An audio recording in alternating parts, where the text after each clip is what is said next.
En France, Julien Drey exclu du nouveau Parti socialiste.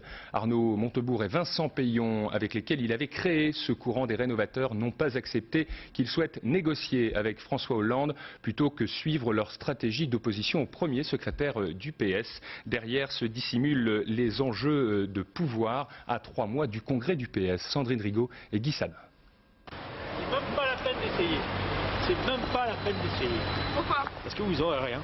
En amour comme en politique, les ruptures sont douloureuses. Et pour Julien Drey, le mieux c'est encore d'éviter d'en parler. Car le député de l'Essonne vient de se faire exclure du nouveau Parti socialiste, le courant des rénovateurs du PS, qu'il avait cofondé il y a quelques mois. Ses anciens amis, Arnaud Montebourg et Vincent Peillon, lui reprochent de se rapprocher des ténors du Parti socialiste, et notamment de François Hollande, son premier secrétaire. Pour Montebourg, partisan d'une opposition franche à la direction du PS, la trahison ne passe pas. Il s'est mis de lui-même hors du nouveau Parti socialiste et qu'il n'est plus autorisé à s'exprimer au nom du nouveau Parti socialiste. Il y a un certain nombre de militants qui sont très heureux, en effet. Et vous? Je ne montre jamais mes sentiments. Montebourg, Peillon, Drey, il y a 4 mois à peine, le trio posait devant les photographes.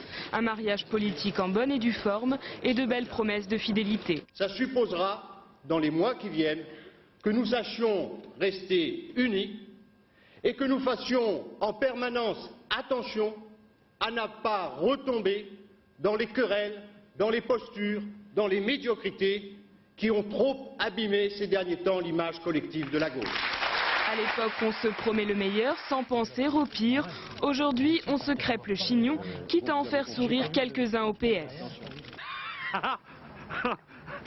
Oui, pardon, excusez-moi, je reprends mon sérieux, c'est très intéressant. Les tenants du nouveau Parti socialiste, eux, ne sourient pas. Arnaud Montebourg espère bien bousculer François Hollande au congrès socialiste de Dijon en mai prochain.